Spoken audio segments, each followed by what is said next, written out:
alcanzar a otros. Lo pedimos en el nombre de Jesús. Amén. Tomen asiento, hermanos y amigos. Estamos estudiando esta serie titulada Las llaves del reino y el pasaje base que tenemos es de Mateo capítulo 16, versículo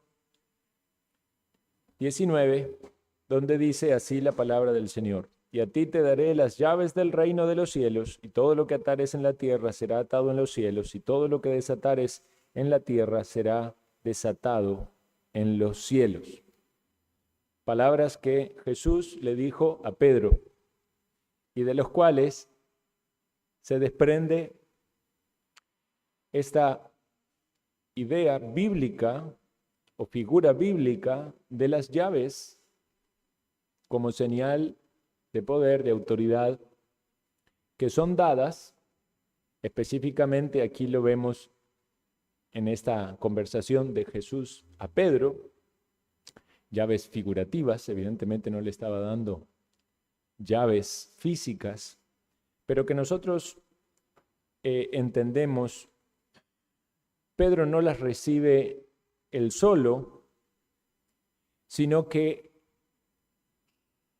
él las recibe en calidad de apóstol, como él era, en calidad de anciano, como lo fue, o pastor, en calidad de un discípulo de Cristo que forma parte de la iglesia del Señor. Entonces, hermanos, este tema es muy importante para que tengamos una eclesiología correcta. Porque como lo he dicho ya varias veces, dependiendo de cómo entendamos este texto y cómo entendamos otros textos de la Escritura acerca de cuál es el poder que tiene la iglesia, o cuál es la autoridad que hay en la iglesia, o cuál es la libertad que tiene la iglesia, vamos a llegar a diferentes puertos, y esa es la razón por la cual hay muchas iglesias con distintas eclesiologías. Ustedes saben que la Iglesia Católica tiene un papa porque ellos entienden que Pedro fue el primer papa y que Jesús le dio a él las llaves del reino, y de ahí se deriva la sucesión apostólica. Bueno, ya hemos hablado de eso. Vamos a considerar hoy el poder eclesial, es decir, este poder de la iglesia es supremo y soberano o subordinado y ministerial. Supremo y soberano o subordinado y ministerial. Entonces, en cuanto a la primera frase, supremo o soberano, vamos a decir algo que creo que es claro para todos nosotros, pero es importante refrescarlo. Nuestro Señor Jesucristo es cabeza de su iglesia. Él es la autoridad máxima. Él es el primer receptor de estas llaves, de este poder. Es el Señor Jesucristo. Él es la autoridad máxima de la iglesia. Según las Escrituras, Apocalipsis 3:5 dice que Él tiene la llave de David, la que abre y nadie cierra, y cierra y nadie abre. La soberanía reposará sobre sus hombros, Isaías 9:6. Y él mismo declaró a sus discípulos, a sus apóstoles, que sobre la base del poder que él tiene, le concedía a ellos autoridad, porque él dijo, toda autoridad me es dada. Toda autoridad. Entonces, Jesucristo es la autoridad. Por eso él comisiona y dice, id y haced discípulos. Es interesante pensarlo de ese modo. Hermanos, en el llamado que tenemos de ir y hacer discípulos, si alguien pudiera cuestionar eso y pudiera decir, ¿con qué autoridad usted me viene a hablar a mí? Usted puede responder y decir, con la autoridad de Cristo. Porque Cristo dijo que Él tiene autoridad y poder y Él nos comisiona. Entonces, todo poder legislativo, poder de hacer leyes en la iglesia, reside en Cristo. Y como sabemos que todas las leyes de Cristo para su iglesia están en la palabra, la verdad no estamos esperando ninguna novedad. Todo poder legislativo reside en Cristo. Y Él no deriva eso a ningún otro.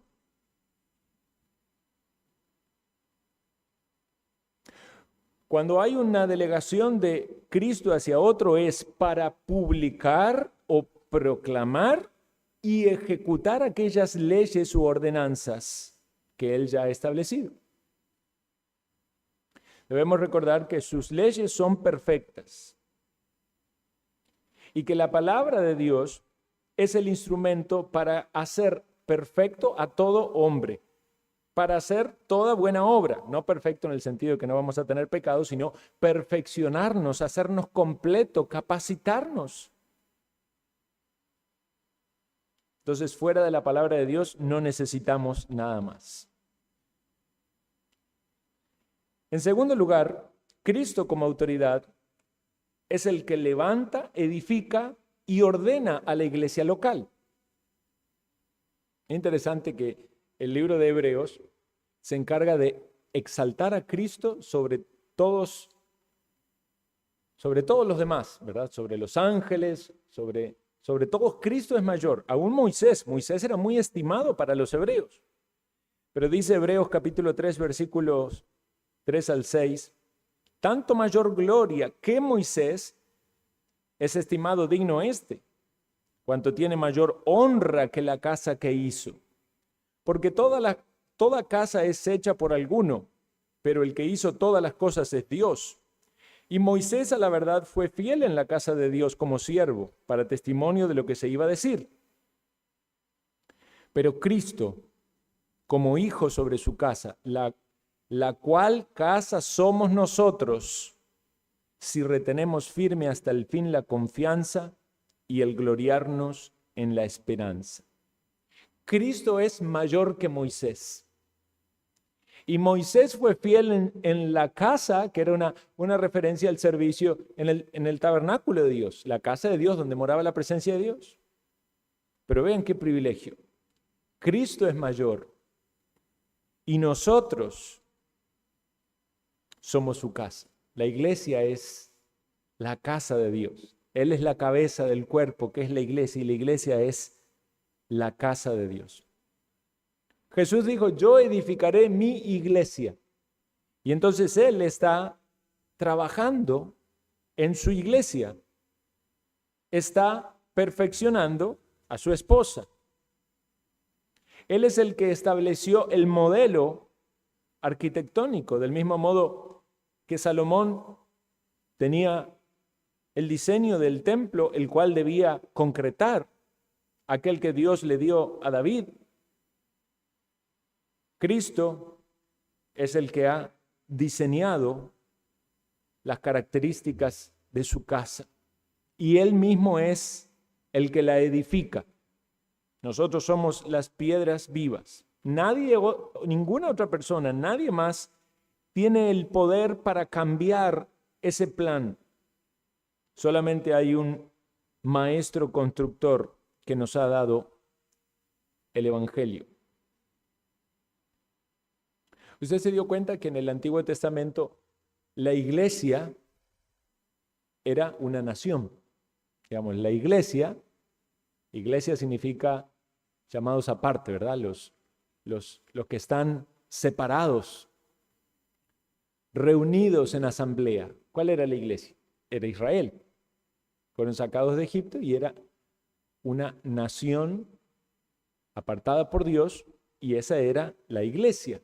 No se usa ese término específicamente, pero en un sentido era una congregación, era una asamblea que Dios dijo que tenían que salir de Egipto para ir al desierto para que le sirvan, para que le adoren. Pero en el Nuevo Testamento, la iglesia no es nacional. La iglesia es congregacional. Es decir, hay muchas congregaciones,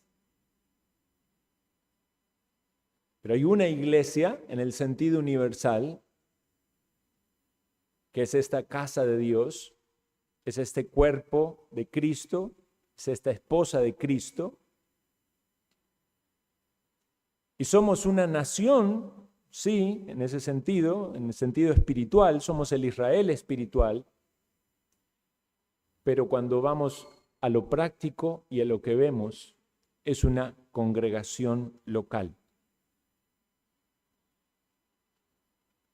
En tercer lugar, todos los oficios o ministerio en una iglesia local son ordenados por Cristo, es decir, determinados por Cristo. Dios obra de manera especial. En 1 Corintios 12:5 dice que hay diversidad de ministerios, pero el Señor es el mismo. Un ministerio es aquello en lo cual Dios obra con ministros para la bendición de otros creyentes, de la iglesia, para el avance del evangelio. Es Dios el que coloca esos ministros, como es Dios también el que coloca los miembros en el cuerpo. En la Escritura tenemos esta maravillosa ilustración del cuerpo unido por miembros. Y así sucede también con la iglesia. Y podemos pensar en la iglesia en un sentido universal, miembros del cuerpo de Cristo, todos los creyentes de ese cuerpo místico, pero también podemos pensar en la iglesia local.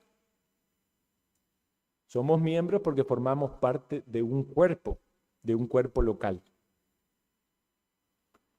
En cuarto lugar, todos los dones para que los oficiales desempeñen cualquier oficio o para que los miembros desempeñen cualquier deber, vienen de Dios.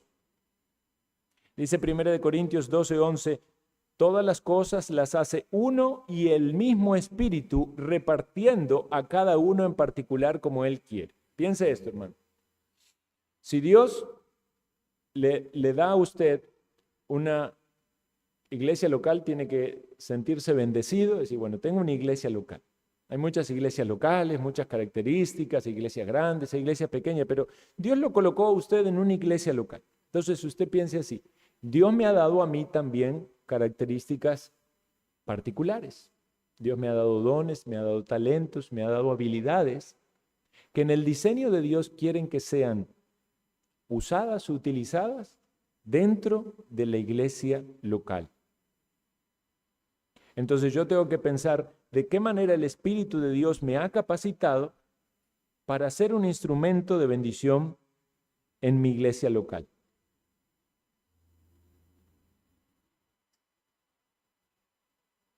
En quinto lugar, toda potestad, eficacia, bendición espiritual en la administración de los dones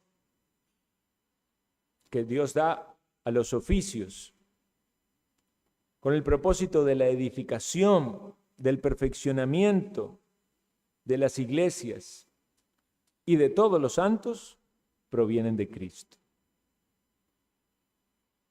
El Señor nos dio su promesa, yo estoy con vosotros todos los días. Pensemos en Cristo, hermano. Él tiene la complacencia del Padre. Él es el que escuchó, este es mi Hijo amado, de quien tengo complacencia.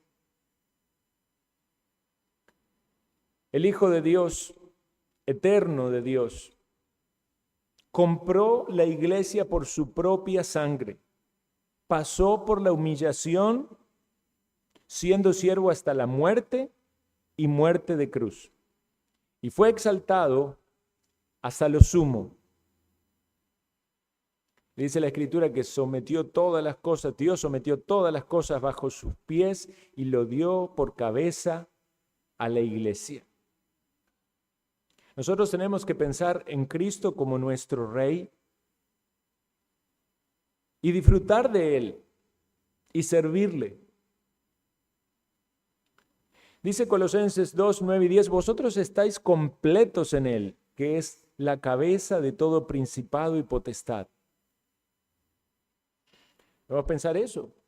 En Cristo estamos completos. Nos pueden faltar muchas cosas, quizás hablando terrenalmente, ambiciones terrenales o materiales, pero si nos analizamos espiritualmente a la luz de la palabra y tenemos a Cristo, estamos completos. No nos falta nada porque lo tenemos a Cristo. En Cristo tenemos que tener absoluta satisfacción. Espiritualmente usted no carece de nada, lo tiene en Cristo. Y Él es el que nos coloca en un cuerpo local. Pensemos cómo el amor de Dios se va manifestando en cada una de las instancias de su obra redentora. Cuando el apóstol Pablo les habla a los otros pastores para que trabajen en las iglesias locales, les dice que deben apacentar a la iglesia del Señor, la cual Él ganó por su propia sangre. Vean, para Cristo fue hasta el derramamiento de su sangre. Entonces, ¿cuánto quiere el Señor hacer por nosotros? No solamente concedernos el perdón de nuestros pecados, sino llenarnos de toda bendición espiritual. Y eso es lo que nos ha dado en Cristo. Estamos llenos de bendiciones espirituales.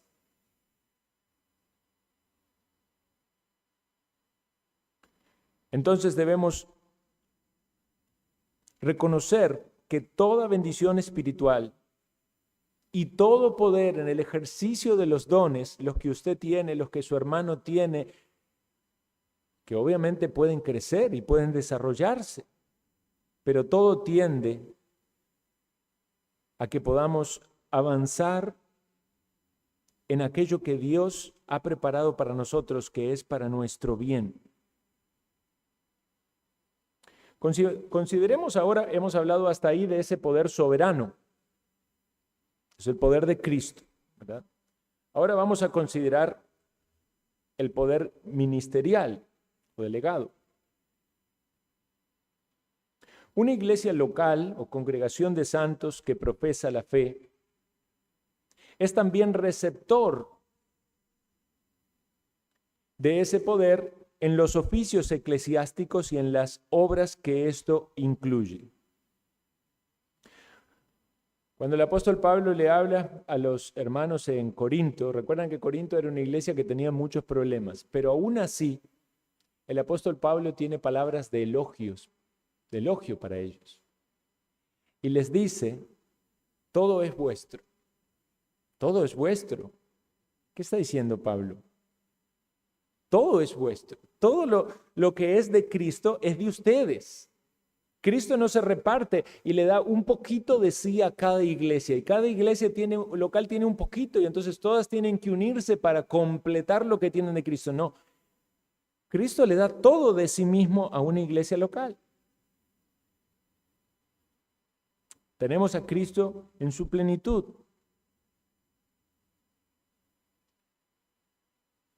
No es que esa iglesia local de Corinto tenía un privilegio particular para ellos. Sí, puede ser cierto que algunas iglesias tengan más dones que otras.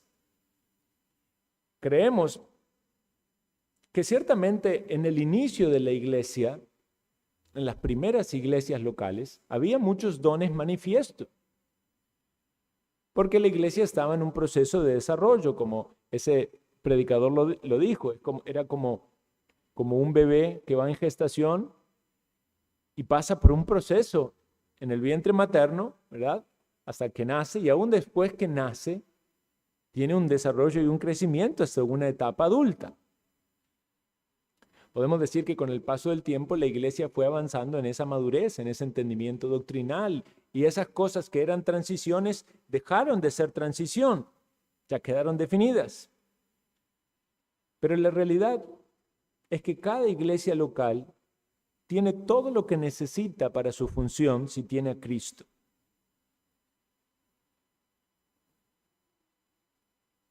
Cada iglesia local se reúne en un lugar en particular. Y ven que esto no es tan importante. Puede ser una iglesia que se reúne en una casa, que se reúne en un parque.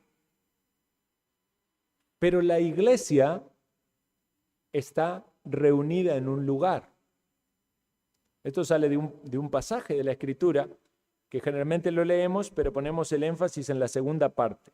Dice 1 Corintios 14, 23. Si pues toda la iglesia se reúne en un solo lugar y todos hablan lenguas y entran indoctos o incrédulos, ¿no dirán que estáis locos?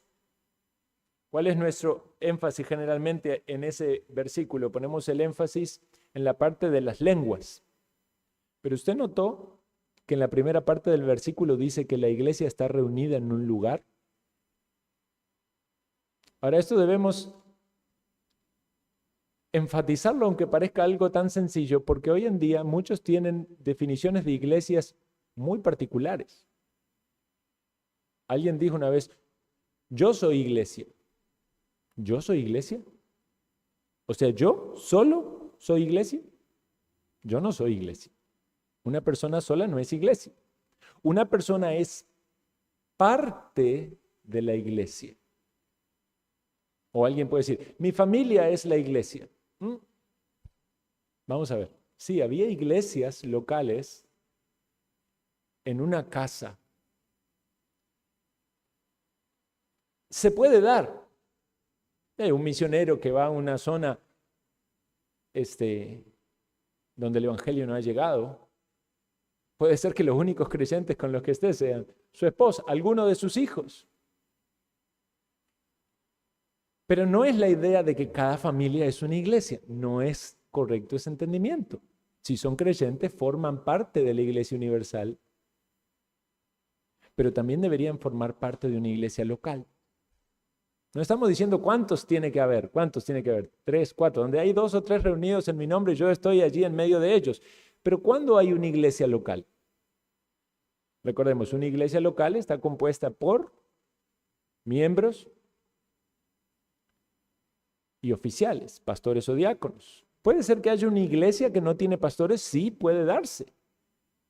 Puede darse un tiempo de una iglesia que no tiene pastores, pero es una iglesia que está de algún modo defectuosa. Le faltan los oficiales.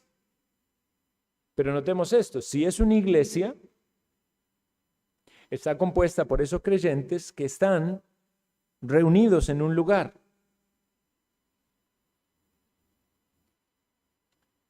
Nosotros estamos reunidos aquí.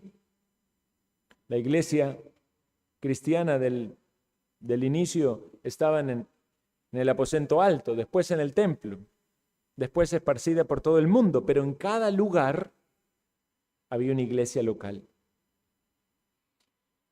Y Dios puso en su iglesia oficiales. Dice en 1 Corintios 12, 28, primeramente apóstoles, luego profetas, lo tercero maestros, luego los que hacen milagros, después los que sanan, los que ayudan, los que administran, los que tienen don de lenguas. Muchos de estos dones especiales fueron significativamente importantes en la iglesia primitiva. Pero sabemos que fueron dones que cesaron, los dones de milagros, los dones sobrenaturales. Y quedan unos oficios para los cuales la misma Escritura pone las características que los oficiales deben tener, que son los oficios de pastores y diáconos. Entonces, hablamos de una iglesia local. Otro punto importante. Nunca en todo el Nuevo Testamento leemos acerca de una iglesia nacional. Esto es importante, porque esto tira por el piso la idea de una denominación. Las denominaciones lo que hacen es crear organizaciones que tienen autoridades sobre las iglesias. Y lo que vemos en las Escrituras es que las iglesias son locales y que no hay autoridades fuera de la iglesia local. Es la iglesia local.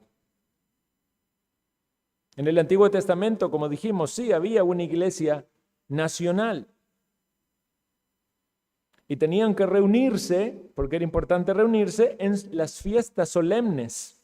3 veces cada año aparecerá todo varón tuyo delante de Jehová tu Dios en el lugar que él escogiere. Y había fiestas importantes, la fiesta de los panes sin levadura, la fiesta de las semanas, la fiesta de los tabernáculos. Y todos ellos debían llegar y no podían llegar con las manos vacías, tenían que llegar con ofrendas. Y también tenían un líder nacional espiritual, que era el sumo sacerdote. Y junto con los sacerdotes, el sumo sacerdote, otros sacerdotes, ancianos y jueces, y todos ellos trataban los distintos casos. Sin embargo, en el Nuevo Testamento no es así. Lo que hay son congregaciones.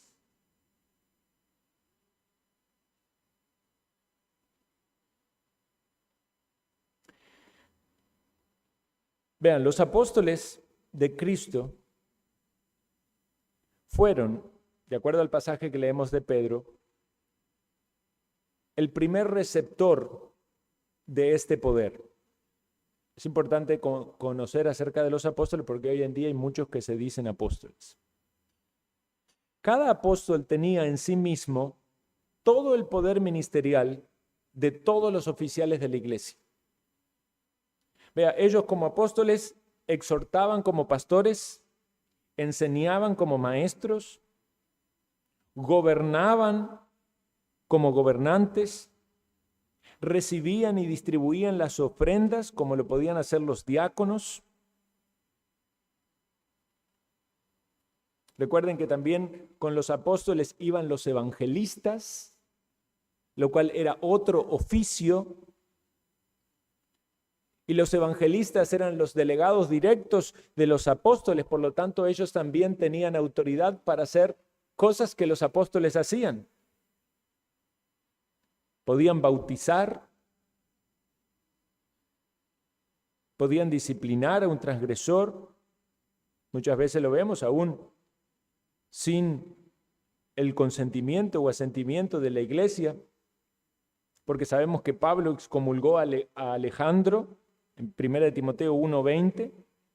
No se menciona así que hace un consentimiento de la iglesia, pero entendamos, recibió la autoridad para eso. Felipe bautizó al eunuco sin la presencia de ninguna iglesia. Este puede ser un argumento que alguno tenga. ¿Por qué no puedo bautizar yo, pastor?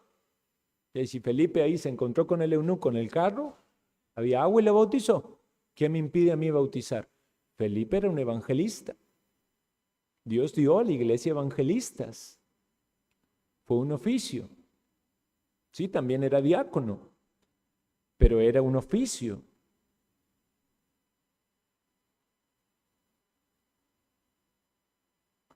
Entonces vemos en los apóstoles o en los evangelistas una amplitud de su ministerio que no es concedida hoy. No hay apóstoles hoy. Entonces todo ese poder ministerial y esas ocupaciones de algún modo fueron delegadas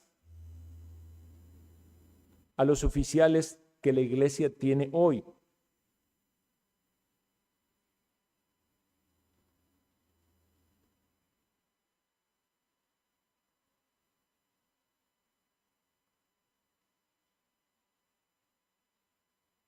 Los apóstoles incluso tenían autoridad sobre todas las iglesias, no sobre una, como los pastores o los ancianos. Los evangelistas también eran muchas veces enviados para que estableciesen ancianos. Entonces uno podría decir, vea, una persona puede colocar ancianos. ¿Por qué? Porque Pablo le dijo a Timoteo, le dijo a Tito que coloque ancianos. Pero ellos tenían ese poder delegado por Dios en ese oficio para hacerlo.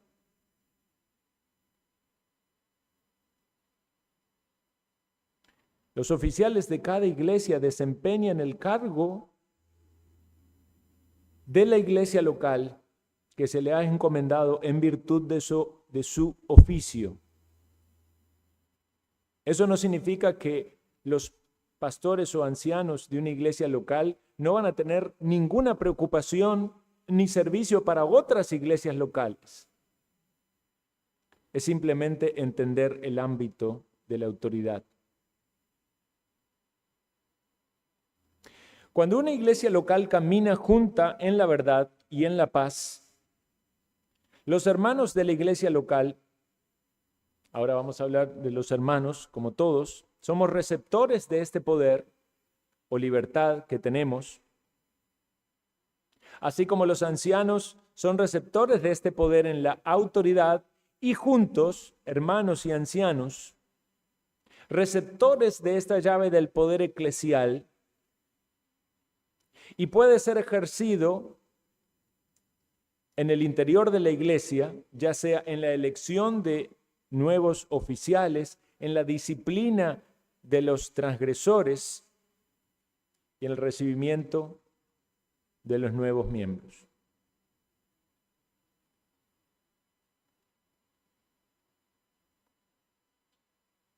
Que los miembros de una iglesia local sean los primeros sujetos receptores de este poder, de la libertad de la iglesia. Que los ancianos de una iglesia local sean los primeros sujetos receptores de este poder, de la autoridad de la iglesia. Y que tanto ancianos como hermanos, caminando y uniéndose en la verdad y en la paz, sean los primeros receptores de todo este poder eclesial que debe ejercerse en su propio cuerpo. Consideremos esto entonces, hermanos. ¿Cómo pueden los hermanos de la iglesia investir a un anciano con la autoridad para gobernar sobre ellos si no tienen de poder de gobierno en sí mismos para impartirlo? Y la respuesta es la siguiente, porque los hermanos eligen a los pastores. ¿Cómo puede ser que los hermanos elijan a los pastores si los hermanos no tienen autoridad para establecer pastores? La respuesta es la siguiente. Los hermanos de una iglesia invisten de autoridad para gobernar a aquel que el Señor eligió e invistió de autoridad para gobernar. Lo que la iglesia hace es reconocer que tal hombre fue llamado. Y si es llamado por Dios y por el Espíritu Santo, entonces con la autoridad de Cristo dada a la iglesia lo reconoce.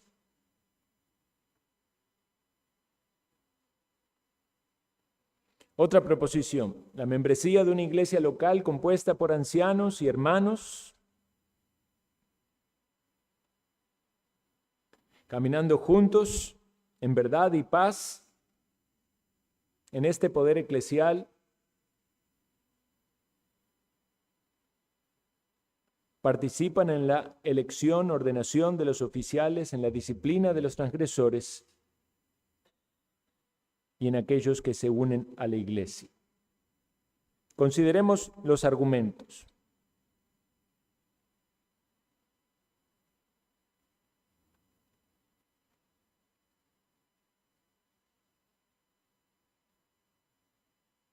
Cuando los hermanos eligen a un ministro, lo que están haciendo es reconocer que tal persona tiene los dones ministeriales internos con lo que Dios lo ha equipado y que ha sido llamado por el Espíritu Santo para ejercer sus talentos en ese oficio, y que el pueblo entonces debería recibirlo como un enviado de Dios. ¿Recuerdan Hechos capítulo 13? Es interesante, ahí ya Pablo y Bernabé ya eran ancianos. La iglesia no estaba eligiendo nuevos ancianos en Hechos 3. ¿Qué estaba haciendo la iglesia? Enviando misioneros. Entonces lo que estaban diciendo es, estos hombres que son aprobados por Dios, calificados, tienen un llamado especial. Y con oración y ayunos lo apartaron para la obra que habían sido enviados.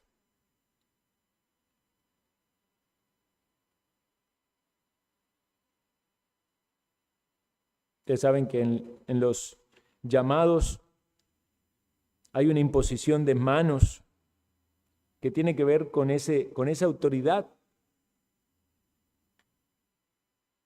delegada por Dios, esa ordenación. Es un reconocimiento de que Dios ha llamado y la iglesia reconoce a esas personas.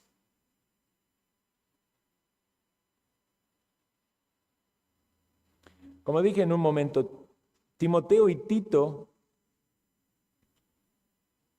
no ordenaron específicamente ancianos,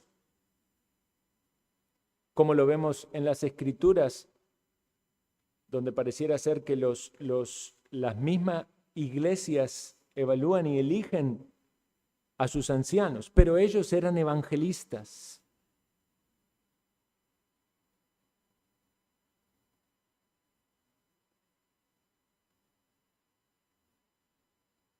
Ellos ejercieron entonces esas tareas delegado por los apóstoles. No obstante, no hay ninguna instrucción en todas las epístolas para que se elijan evangelistas. Eso no significa que no pudiera haber alguien dedicado a la tarea de evangelizar. Pudiera haber personas dedicadas a la tarea de evangelizar, pero no es un oficio. Son miembros de una iglesia local que quizás tienen dones para compartir el evangelio, que les gusta, les apasiona compartir el evangelio, pero no son oficiales. No pueden ir y establecer ancianos.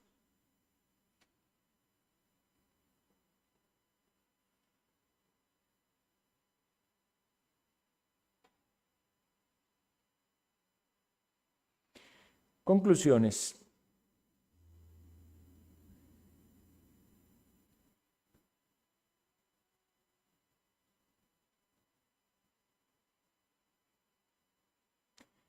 No vemos, hermanos, en las Escrituras que Dios haya delegado a una persona con un ministerio trascendental sobre todas las iglesias locales. Aún en el tiempo de los apóstoles, todos los apóstoles, aunque tenían ministerio en muchas iglesias,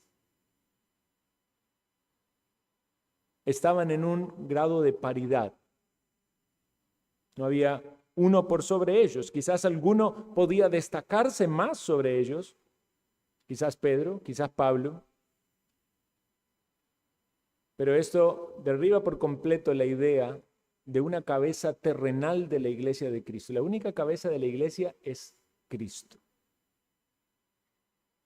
Luego tenemos entonces iglesias locales que se reúnen en un lugar y que están compuestas por aquellos que asisten localmente, miembros con sus oficiales, pastores y diáconos.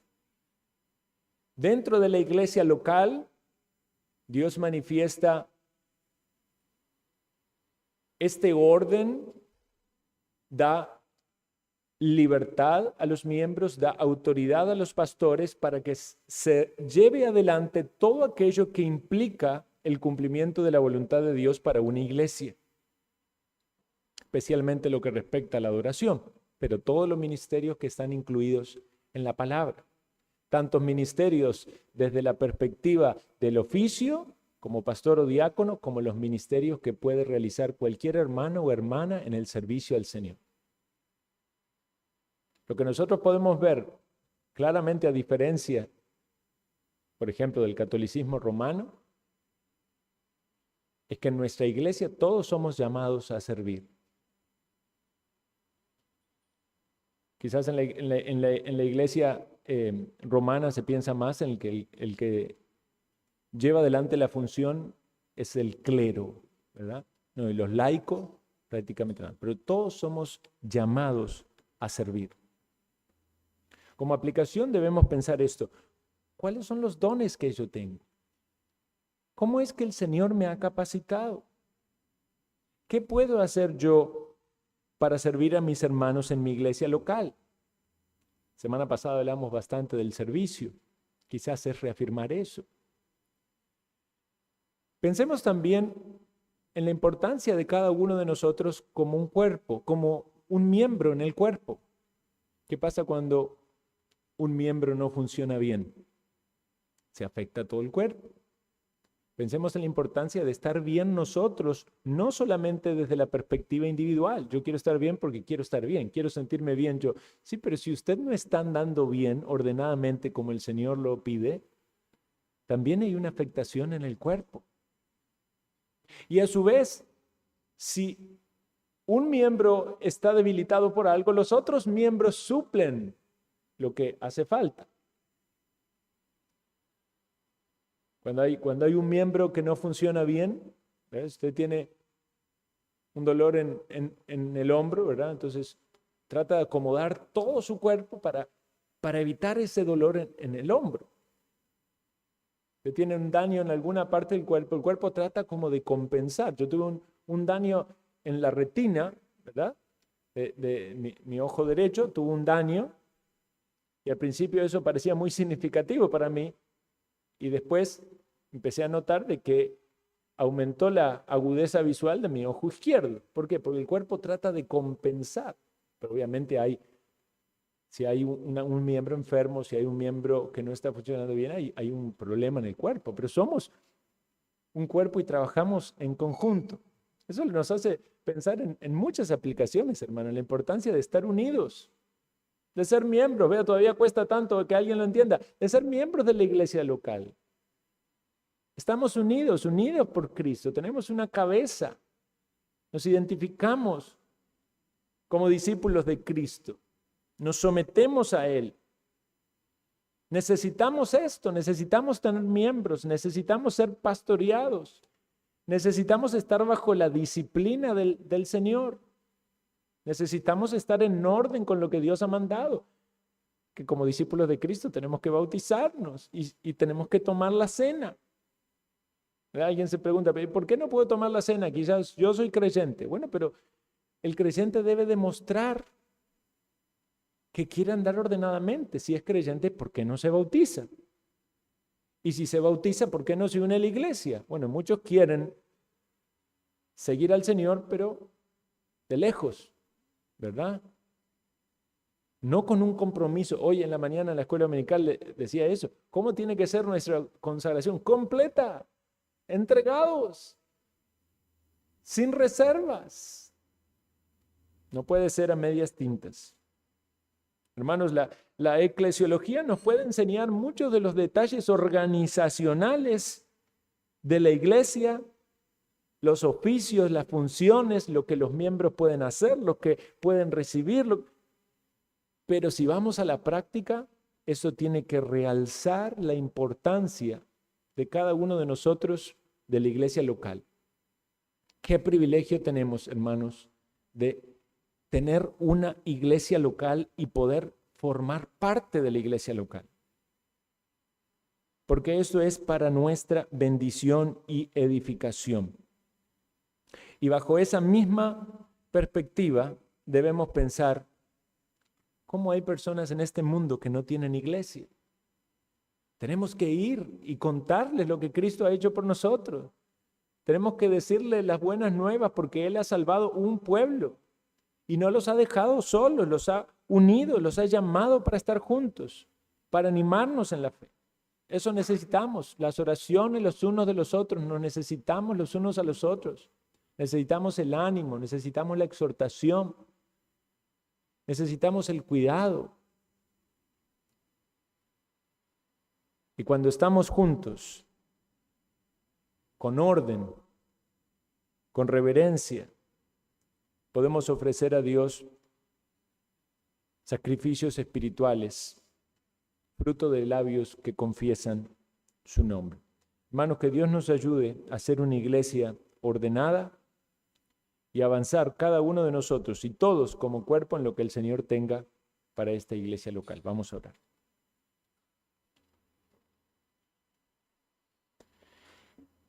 Queremos, Señor, pedirte esta bendición. crecer en el conocimiento de ti, en el orden, en la disciplina, en el entendimiento de tu palabra, para que ésta sea una iglesia local aferrada a tu palabra y que procede de la manera en que a ti te agrada. Oh Señor, bendice este cuerpo local y añade tú, Señor, a la iglesia local los que son salvos, piedras vivas, para que puedan también, juntamente con nosotros, gozarse y alegrarse en este plan, este diseño que tú has hecho, Señor, que es perfecto, que es para nuestro bien. Gracias, Señor, por la iglesia local y sigue derramando tus bendiciones en todos nosotros. En el nombre de Jesús lo pedimos. Amén.